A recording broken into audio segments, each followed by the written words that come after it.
This is Dr. Anthony Tomasino and his teaching on Judaism before Jesus. This is session number 12, The Coming of Rome.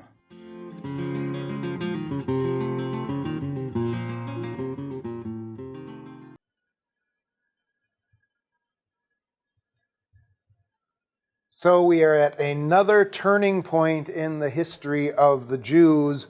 We are coming to the time of the Romans. So when we last left our heroes, or we might say in this case our anti-heroes, we were in the midst of a struggle for supremacy in Judea. Salome, who was on her deathbed, had named her son Hyrcanus II as her successor. He was her elder son. He had been serving as high priest. But it seemed her younger son, whose name was Aristobulus II, he had ideas of his own. And so he invaded Jerusalem, laid siege to the temple, and eventually worked out a deal with Hyrcanus. Now, Hyrcanus was not an ambitious person. He really wasn't. He was much more of a phlegmatic kind of personality. Aristobulus was much more the aggressive fellow. But when Hyrcanus was presented with a deal, a proposal that would allow him to retire and to get a nice little pension that he could live off of for the rest of his life, he kind of thought of that as a deal that he couldn't refuse. And so he abdicated the throne and the high priesthood, comes as a package deal, and he retired to the land of Idumea. Why Idumea? Well, to get him out of Judea, for one thing, where he was not going to be any kind of a lightning rod for any kind of resistance against Aristobulus. And he thought he could live a nice, quiet little existence in Idumea. Now, it would have been a nice, quiet little existence, except for the presence of a fellow by the name of Antipater, who was the governor of Idumea at that time. He was a native. He was an Idumean. So this means he was of that line of people who had been forced to convert during the days of John Hyrcanus. Probably not him personally, but very likely his father, So he was a convert to Judaism. He was not well regarded as being a convert to Judaism, but he was a very wealthy man. And he was a fairly powerful man. He was also a very, very crafty man. And he saw the arrival of Hyrcanus II as an opportunity to enrich himself by taking this fellow under his wing. And first thing he needs to persuade him of is the fact that his life is in danger. Seriously, I mean, do you really think that Aristobulus is going to let you live? You're a threat to him, man. You could undermine his power. You could take away his position. He is not going to leave you safe and sound here. If I were you, I'd be watching every shadow. I'd be watching all around the corners because you never know where an assassin might be lurking. There's probably some truth to what Antipater was saying at this point. Aristobulus was a very ambitious person, and Hyrcanus was a threat to his authority. So Hyrcanus decides, well, gee, what am I going to do? And Antipater says, well, we've got to get you back installed as the leader of the Jews and get Aristobulus out of there. So Antipater bankrolls Hyrcanus to hire some mercenaries, and these mercenaries are going to reinstall Hyrcanus back on the throne of Jerusalem. So, Hyrcanus marches to Jerusalem with his troops.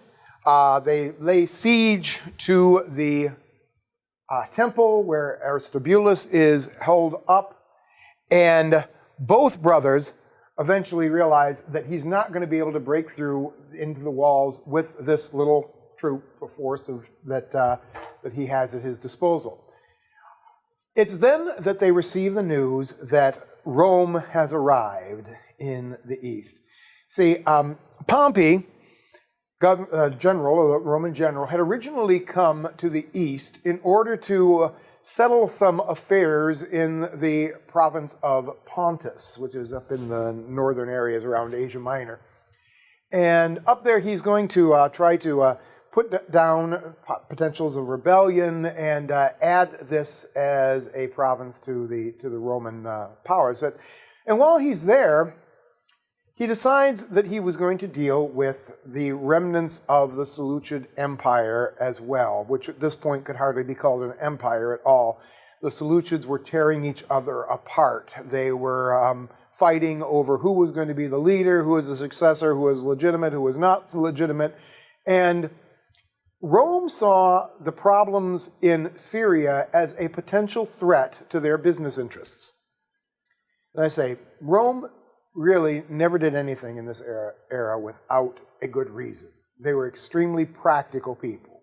And they saw Syria as a potential threat to easy trade. They saw the possibilities that Syria might be invaded by Parthia. And Rome was afraid of Parthia. Parthia was big, Parthia was strong, Parthia had clashes with them before. If Parthia were to come in and conquer Syria, then that could mean some trouble for Rome in the east. So they decided that it was time to add the Syrians, the Syrian Empire, Seleucid Empire, to their realm as well. So here they are. Pompey is in the city of Damascus in Syria, and he's trying to take care of the matters there. And Hyrcanus and Aristobulus decide that they are going to take it upon themselves to appeal to Rome for some help in solving their little problem of succession. Both of them thought that they had the better claim. Aristobulus, basically because of his own personality and his own powers of persuasion and so on, and Hyrcanus by the fact that he had been actually named as the successor. So they both send their envoys to Pompey. What happens there? We'll take a moment here to talk about where Rome has come from in this whole thing and what Pompey is doing here. The city of Rome, founded about 625 BC, according to everything we can tell. There's a number of different legends that were circulating about why Rome and how Rome was founded. Probably the most famous one is the idea that there were these two brothers, Romulus and Remus, who were the sons of Mars and a nymph. And the story says, that they were nursed by a she-wolf. And so the kind of famous statue with these two little boys nursing at this she-wolf. But at any rate, the idea that Rome had these divine origins was nothing unique at all. Pretty much every city claimed some kind of divine origins in those days. But for about more than a century, really, Rome was elected by was ruled by elected kings. And that's kind of almost like a sort of a contradiction of terms when you think about it. Kings usually aren't elected. Kings are usually born into the role, but not in the case of Rome. They had their kings elected from the ruling noble class. So in 500 BC, they changed their government form, and they became a republic. And the republic was led by senators who were also elected for their place. Again, all the nobles got the chance to vote for who they wanted to be their senators. But the form of government that they settled on seems to us, in ways, very enlightened compared to governments that were run by some tyrant or despot of some sort or other, or by a priest of some sort. But rather, they've got this group of people who get together and democratically make their decisions about what they're going to do. Well, what they were going to do is expand. Because soon they found that their city of Rome was not big enough to contain their needs nor their ambitions. And so they began to go out and have conquest and negotiation with other cities there in Italy, all through the Italian peninsula. They had this policy where once they would conquer somebody or perhaps negotiate with them, the cities that they conquered would be actually granted citizenship in Rome. So let's say, you're some city several hundred miles away from Rome, but you would have all the privileges of a citizen who lives within the city of Rome itself. So, you can have your votes, you can get public funds, all these wonderful things. And there is so much of a sense of camaraderie built among these Italian cities that a little bit later, when a fellow by the name of Hannibal, who was from Carthage, decided that he was going to march against Rome after a number of conflicts between them, he tried to get some of these Italian cities to join him in rebellion, and they all refused. Not because so much they were afraid of Rome, but because they liked the benefits of being part of Rome's empire at that point. So anyway, this is a way things kind of continued until 210 BC. And in 210 BC, Rome had to annex the city of the island of Sicily because it was being used as a base for invasions and so on. So they decided they wanted to take Sicily. But when they got to this point, they decided that they could not extend to Sicily the same kind of rights that they were giving to the cities in the Italian peninsula for a number of different reasons that were involved with that. But one of the main reasons was because they just didn't feel like it had the same levels of sophistication and so on. So instead what they did was they named the island of Sicily to be a province, and this became the first province of the Roman Empire. And as a province, they were governed by a military kind of leadership and didn't have the same kind of rights as citizens of Rome would have, and had to pay taxes to Rome. It didn't really feel nice to be part of a province for the most part, but on the other hand, the Romans did offer protection, they offered some order, and if there were local troubles of various sorts, like the kinds of things that were going on with the various factions in the Seleucid Empire, the Romans would come and sort it out. And when the Romans came and sorted things out, they stayed sorted out. So let's talk about Pompey here for a minute. All right? So in the later Republic, the provinces are mainly administrated by generals, and they serve as kind of defensive frontiers for the Roman Empire. And so Pompey was sent to the east in order to add Pontus to the control of the Romans, and he also made this decision that it would be in his best interests and the best interests of Rome to bring Syria under control as well. And so it's while they're there in dealing with Syria that these emissaries arrive from Judea and say, hey, we would like you to kind of sort out some problems for us. We're having a little bit of a friendly disagreement between brothers here. Amen? Now, the Jews actually had a little bit of history with Rome, and not much history, but a little bit of history.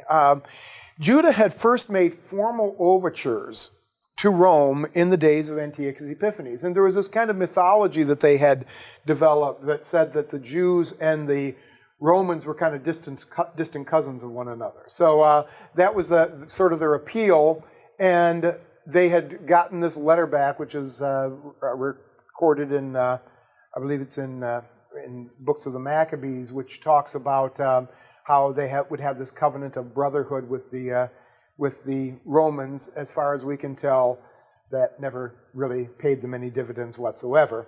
It was just more of a formal document. That was it. So Pompey arrives in Syria. Hyrcanus and Aristobulus both appeal to him. They say, hey, we're your allies. We want you to sort this thing out. And I'm sure Pompey said, who? What? But anyway, so they look it over, and sure enough, Pompey says, okay, I tell you what we're going to do. He says, I've really got to figure things out and straighten things out here in Syria. So both of you guys just sit tight, and eventually I'm going to figure this all out. Well, Aristobulus gets cold feet. He thinks that things are not going the way that he expected them to go. And so he immediately takes off back to Jerusalem and begins to fortify the city just in case it appears that the Romans are going to try to take it from him. Well, Pompey's response is pretty much as you would expect. Pompey said, well, Syria can wait. I want to deal with this little nasty upstart here first. So he immediately goes to Jerusalem, lays siege to the city. 3 months it takes him to besiege the city in order to gain entry into Jerusalem. Okay? He breached the gates of the temple on the Day of Atonement in 63 BC. And according to the accounts by Josephus, the priests refused to leave their prayers. They refused to turn away from performing their sacrifices, and Pompey's troops cut them down at the altars. Furthermore, Pompey insisted on entering the Holy of Holies itself. You know, this is kind of like the sort of thing that gets you struck by lightning bolts in the Old Testament. But he goes into the Holy of Holies because he had heard stories a little bit about this kind of thing, and he wanted to see what was really there. His report was nothing. But, but that didn't stop the rumors from flying, of course, about the donkey's head and all these kinds of things. He restored Hyrcanus to the high priesthood, and he actually offered sacrifices there in the temple as for the Lord God, and as a way of showing his honor to the religion of the Jews. So he wasn't all bad, you know. On the other hand, the Dead Sea Scrolls, that text I mentioned earlier, 4QMMT, states very explicitly that the Jews should refuse any sacrifices from Gentiles because they're simply sacrificing to demons. But anyway, Aristobulus and his sons, what happened to them? Well, they get taken to Rome as captives. And hereby hangs a tale, because apparently Roman prisons leaked like sieves. For some strange reason, maybe it was maybe it was just like low security prisons, or maybe there were a lot of people there who were very easily bribed. But it seems like keeping Aristobulus and his sons locked up was next to impossible. Anyway, so after Hyrcanus is installed as high priest, well, we've got some issues here that we are going to have to deal with according to the Romans. After he enters the city, he has to deal with, as I say, with the settling of the events here. But he leaves in charge a fellow by the name of Gabinius. Gabinius is one of his officers. Gabinius is an interesting fellow. We actually know quite a bit about this guy. He had a very long and storied career, and had a lot of hands in various aspects of Roman politics. And it's kind of funky. We don't hear about him very much. But Gabinius, I'm pretty sure that's the lawn mowing guys. Let me check out. Okay, you be okay? Okay. All right. So, let's see here. Find out where I am in my notes here. So,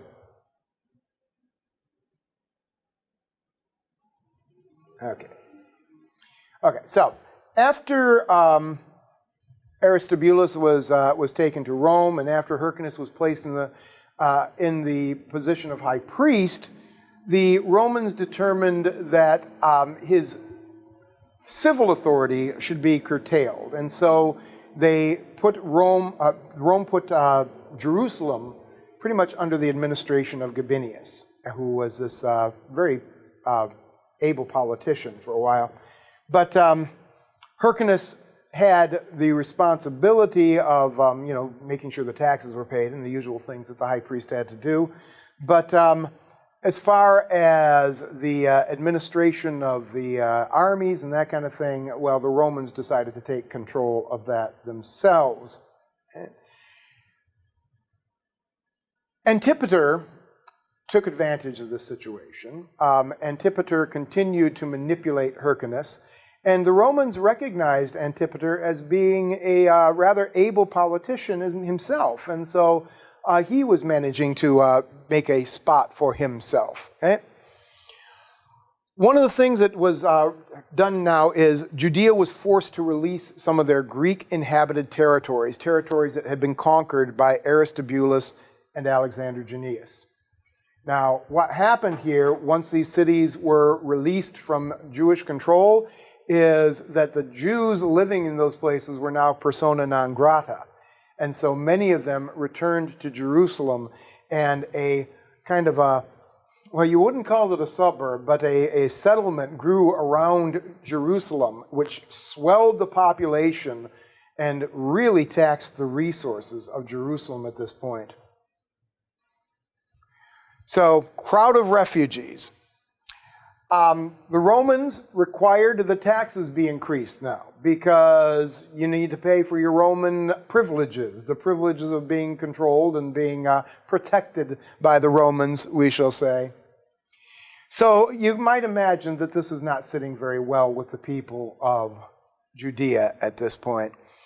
So let's talk a little bit about Hyrcanus and what happens here. As we say, even though he is the high priest and we might say the titular authority in Jerusalem, Antipater and the Romans are really the ones who are calling their shots at this point. So Antipater, power behind the throne. We're going to have a number of struggles here now for who is actually going to control Jerusalem. As I mentioned, the Roman let me see, what am I saying? The Roman prisons seem to leak a lot. Alexander, the son of Aristobulus II, escapes in 57 BC from Rome, and he goes and he seizes several fortresses throughout the land of Judea and manages to set himself up very well in those places. A revolt breaks out and in Jerusalem itself, as there is a party that favors having Alexander as the high priest and leader. And Gabinius, the Roman general, is forced to put down this revolt. Well, he accuses Hyrcanus of being essentially incompetent. And because Hyrcanus is incompetent, he decides that Hyrcanus still actually has too much power.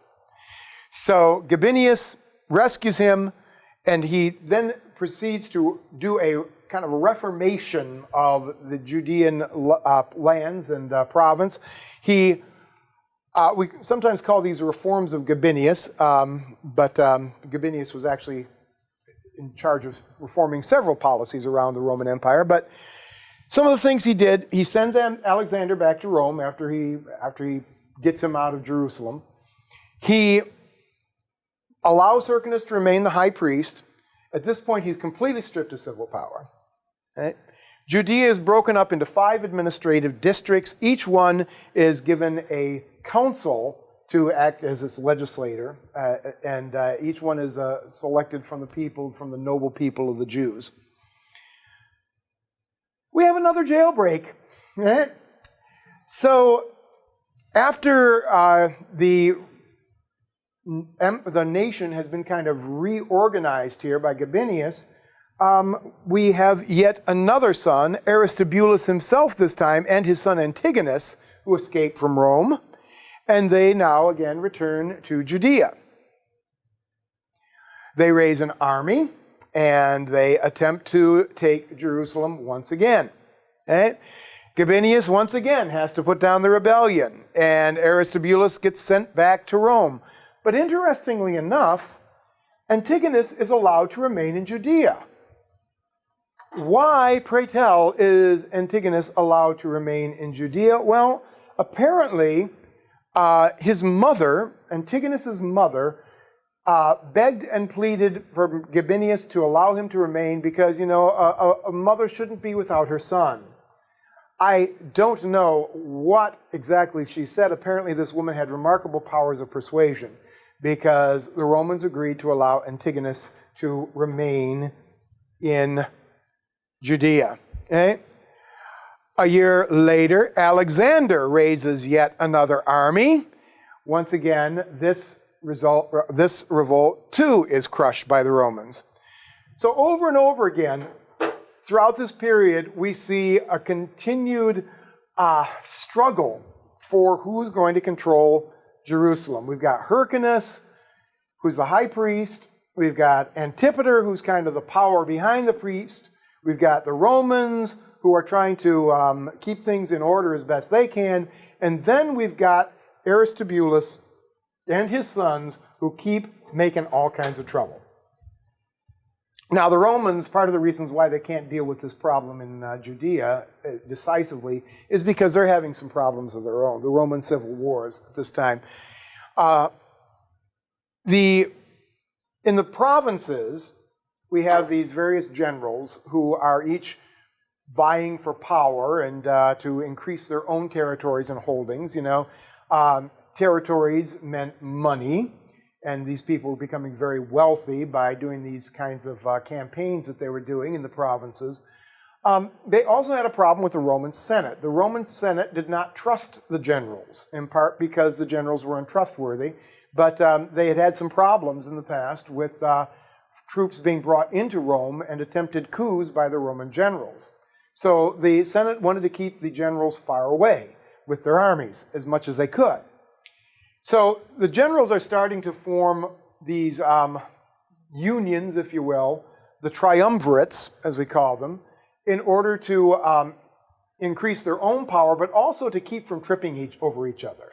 It's like each one says, okay, we'll stay in our territory, you stay in your territory, and we can help each other as need be. So the first triumvirate consisted of Pompey. Of course, we know him well by now. A fellow by the name of Julius Caesar. We'll be hearing more about him later, right? And a fellow by the name of Crassus. And these three generals formed this alliance, the first triumvirate. When Crassus died in 53 BC, the first triumvirate kind of dissolved. War broke out between Caesar and Pompey in 49 BC. As we said, each one of these men is very ambitious. Each one is trying to increase his own holdings, and in increasing their own holdings, they're getting in each other's way, and that results in these battles and wars between the generals. When the generals in the provinces are fighting one another, everybody suffers. In part, and one of the themes that we're going to be seeing throughout this whole period is that these generals need funds in order to equip their armies, to be able to fight against one another. And where are they getting those funds? They're getting them from taxation, by raising the taxes on the people in the provinces. Judea was initially forced to support Pompey. Of course, Pompey had been the guy who had been the fellow that had been in the East already, sort of like the devil you know kind of thing.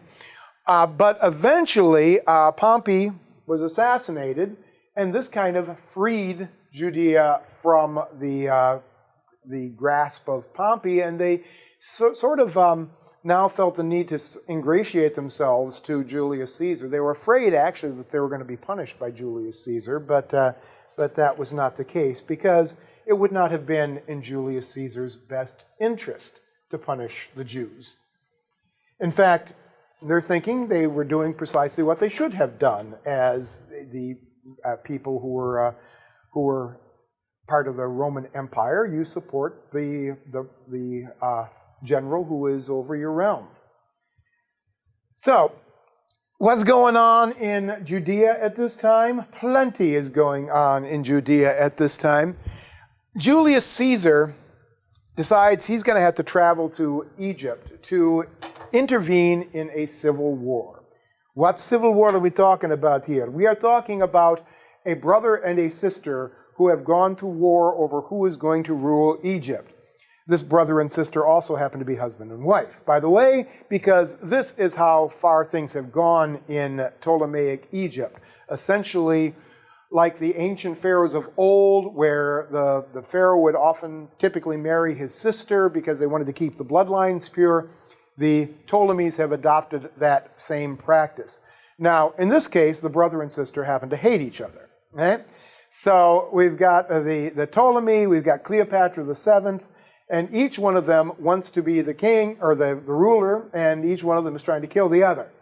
Well, civil war in Egypt does not do well for Rome's interests because they depend upon Egypt for food to serve the needs of the empire. So Julius Caesar goes, he's going to try to put down Cleopatra and to assure that Ptolemy remains on the throne. So he's waiting in a anteroom for his audience with Ptolemy when a couple of people come marching in carrying this big rug. And they unroll the rug in front of him. And what should be inside this rug but Cleopatra? Right? So Cleopatra presents herself before Julius Caesar, and immediately he is struck by her beauty, falls in love with her. When Ptolemy shows up for his meeting with Julius Caesar, with the great general, he sees that he has been trumped in a way that he cannot possibly hope to trump. So Ptolemy is then locked up, and Caesar is planning on making Cleopatra the ruler of Egypt. Well, for the people in Egypt, this was not acceptable because they still preferred Ptolemy for the most part. And so the people in Alexandria rose up and laid siege to the palace. Caesar is trapped inside the palace, and at this point, his troops are insufficient to extricate him from the problem here.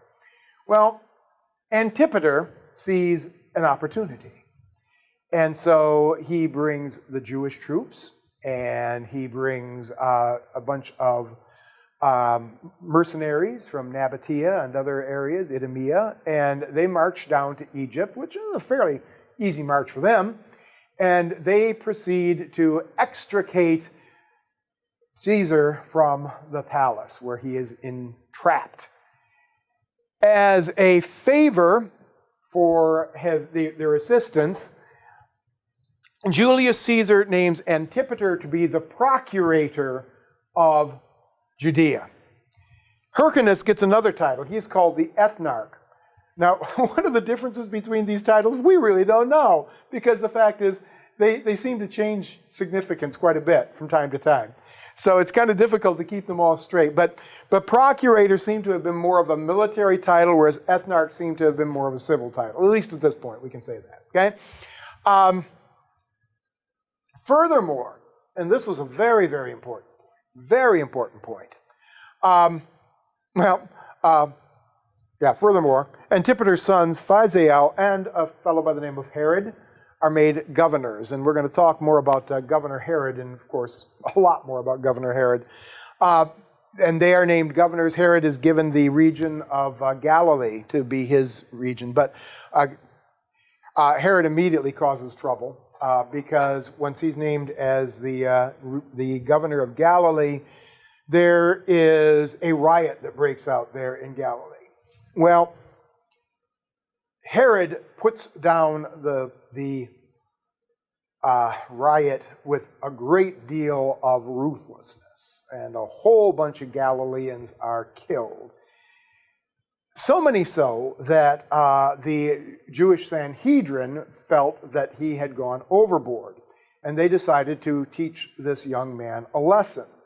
So they called him to appear before the Sanhedrin to answer for his actions of having killed these Galileans.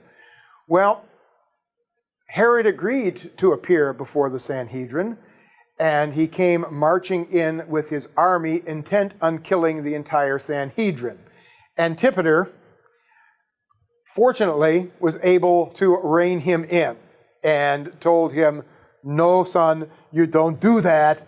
We are going to play this nice and simple and easy.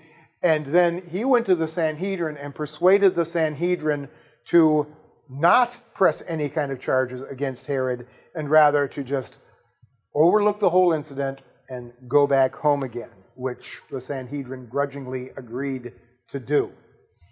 So, yeah, Herod, right from the very first get-go, shows the kind of man he's going to be. A man of great passions and a man of great ambition, and a man who does not take insults lightly.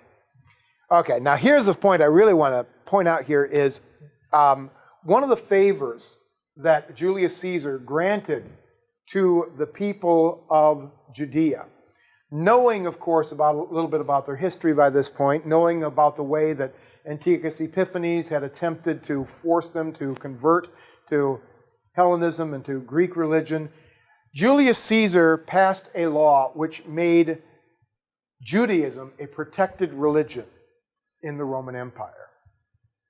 What this meant was Jews could not be forced to convert. They could not be forced to worship the emperor.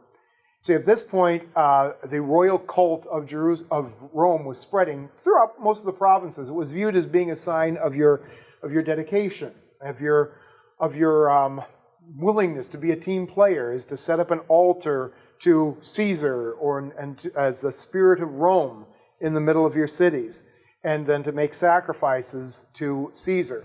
Well, the Jews were exempted from that requirement. Rather, what they were required to do is to offer a daily sacrifice to the Lord for the benefit of the emperor.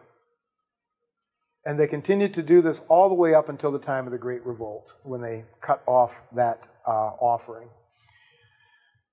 But at any rate, the fact that Judaism is now a protected religion would come in handy a little bit later, when the Jews were finding themselves getting embroiled in issues with people like Caligula and like Nero, who really took their own press releases seriously and thought that they actually were gods.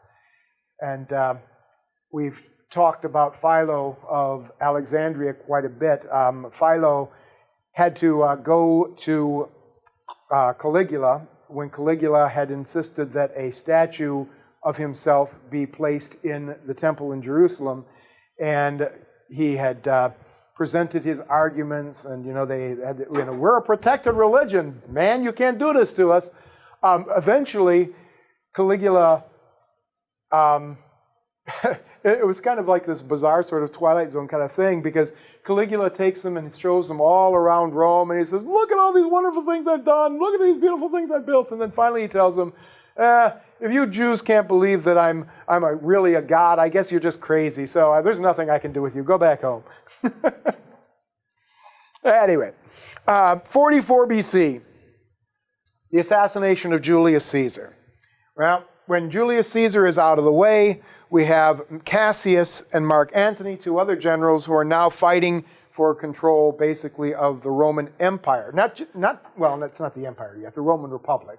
They're fighting over not only control of the provinces, but for control of Rome itself. And this is what happens with we were probably familiar with the story of Julius Caesar being stabbed to death by all the members of the Senate. It's because these people were becoming too powerful, and the Senate saw them as a threat. And so Julius Caesar had to be put out of the way, really because of his great popularity, and because of the fact that they were afraid that he was going to become an emperor, and the Senate did not want that. Now, Cassius and Mark Antony, now they're the ones who are playing their hands to see which one of them can become the most powerful man in the Roman Republic. 43 BC, Cassius is defeated by Mark Antony. And at that time, the Jews were being forced to support Cassius, and up to this point, and now they're once again fearful. What is this going to mean for us? because we supported the enemy of Mark Antony. Well, Mark Antony again says, hey, you're doing what you're supposed to do. I'm not going to punish you for that. So the Jews found themselves once again coming out on the really not as bad as things could have been at this point. So this is 43 BC. 43 BC is going to be another significant year for events in Judea, because in 43 BC, Antipater, the father of Herod, is poisoned to death. And Herod, of course, could not prove who had done it, but that didn't matter because Herod had his suspicions. And so Herod had the assassins assassinated. And he was called again before the Roman governor for this, and the Roman governor said, that's what I would have done. So he was not in any way punished because of that. But his own power, of course, begins to grow because of this incident. Mark Antony defeats Cassius, takes over Syria, Palestine in about 42 BC. And once again, because of all these campaigns, because of the amount of money he has used trying to build his empire and win over Cassius, Mark Antony is broke. And so Mark Antony has to raise the taxes once again. This does not make the Jews happy at all. Something else that's going on here, and another reason why he has to raise the taxes, is because he's gotten himself entangled with that lady Cleopatra. Right? And there's this wonderful story, about when Antony first defeats Cassius, that Cleopatra knows she needs to win over the new Lord of the East. And so she decided to put on this incredibly lavish display of wealth. And she had a barge plated with gold, and she had the sails with gold threads through them, and she had herself dressed up as the goddess Aphrodite, and she had a bunch of scantily clad nymphs before her, and this ship went to meet Mark Antony, and as he sees the ship coming ashore, gleaming in the sun, there's probably two thoughts going through his mind. Both of them have to do with lust, But one is, man, oh man, look at the money. And the other is, I want this lady. Mark Antony was a kind of a common man sort of guy. He was from the lower classes. He wasn't one of these highfalutin kind of Roman guys. He worked his way up through the ranks. And the idea of having this woman who had been the lover of Julius Caesar as his own lover, that just was too good for him to imagine. What he discovered, though, was that Cleopatra had pretty much nearly emptied the banks in order to do this massive display of hers. And now Mark Antony found himself trying to raise money to be able to continue to support Cleopatra in the lifestyle that she was accustomed to. Once again, Antigonus, son of Aristobulus II, is still running around Judea, and he decides to make an alliance with the Parthians. Okay? And essentially what they do is the Parthians are going to provide him with the troops that he needs to conquer Jerusalem and to take Jerusalem away from the Romans. And the Parthians think anything that gives Rome a black eye is a good thing, for one thing. And that's probably part of it. Another part of it is he's offered them a lot of money. And money talks. And so he has this Parthian group of mercenaries, this Parthian army that comes down and accompanies him to Jerusalem. And he, while Antony is away in Egypt whining and dining Cleopatra, the Parthians overrun Palestine. And they invade Judea in 40 BC. Hyrcanus is deposed as high priest, and they cut his ears off. Why would they cut his ears off? Because anybody with physical defects of this sort were not permitted to serve as high priest. The idea was that you had to be without any kind of blemish.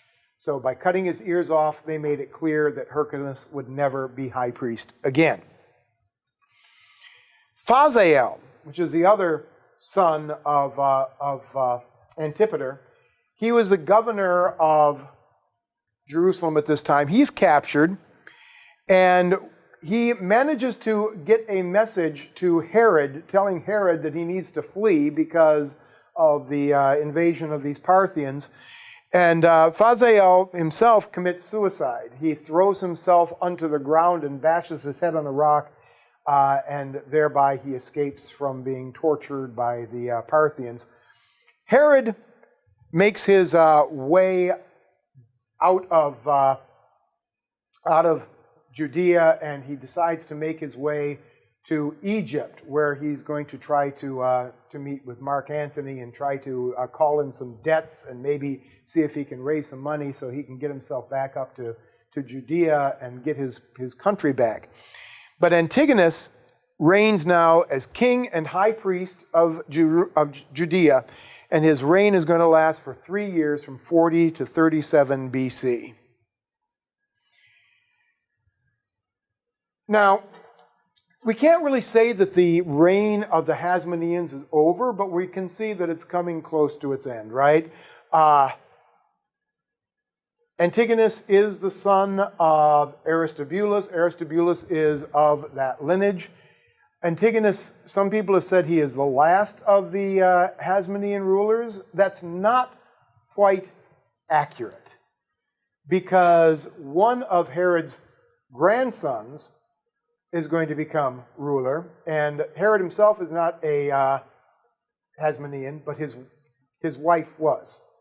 So through the Hasmonean line, a little bit later on, one of Herod's descendants is going to become king over this region yet again, and then still following him, his son is also going to be given a rather significant area over which to rule. So this isn't quite the end of the story of the Hasmoneans, but we're getting close. All right?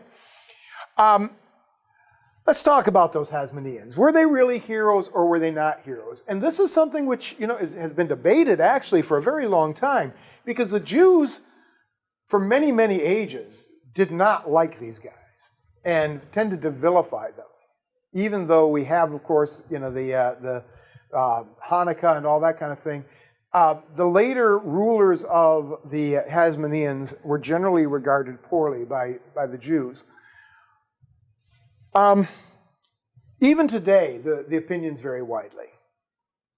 Some scholars claim they saved Judaism. I remember reading this quote in one of the histories a while back, and it said that the Hasmoneans literally saved Jerusalem from extinction. Or they literally saved Judaism from extinction, is how they worded it.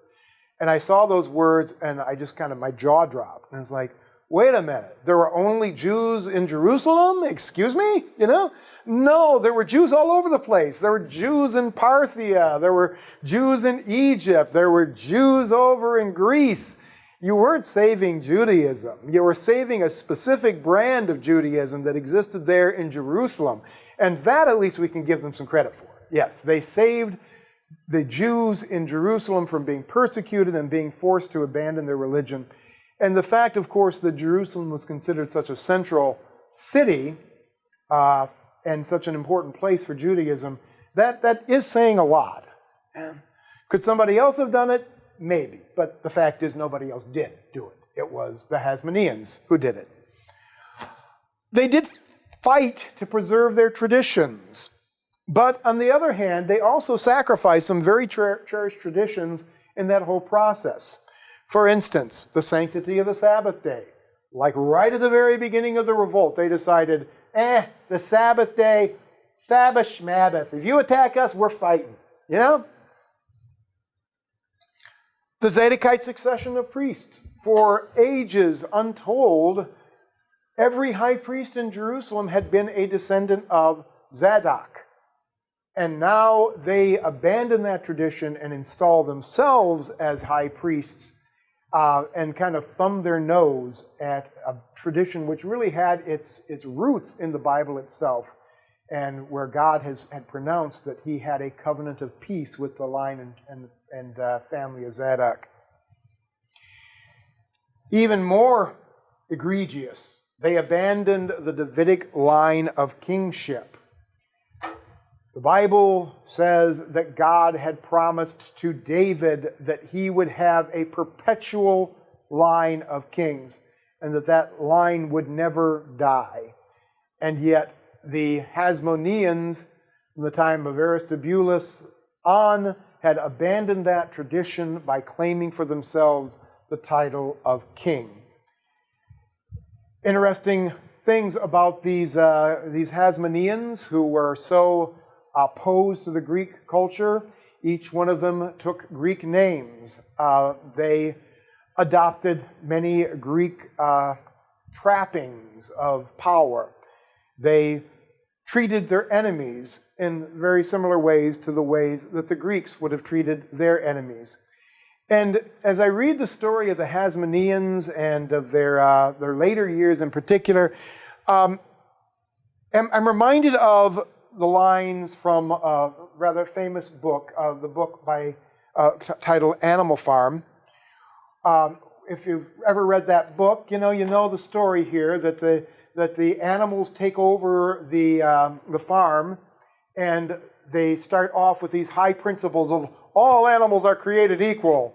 And then after a while, as the pigs are starting to assert their power and dominance, they come to the point where they're saying, well, all animals are created equal, but some animals are more equal than others. And then at the very end of the book, the pigs are selling off the other animals from the farm to the humans. And the pigs are sitting down and dining with the humans and enjoying a drink with them. And it says that the animals that remained in the farm looked through the windows, and it says the creatures outside looked from pig to man, and from man to pig, and from pig to man again, but it was already impossible to say which was which. I think that's what happens with the Hasmoneans as well. And isn't it kind of ironic that a pig would be the animal that could provide us an analogy for the transformation of the Hasmoneans as they become much more comfortable in that world of Hellenism and the political intrigues of the Seleucid Empire.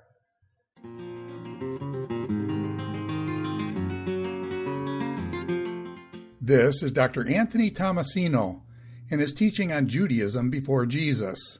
This is session number 12, The Coming of Rome.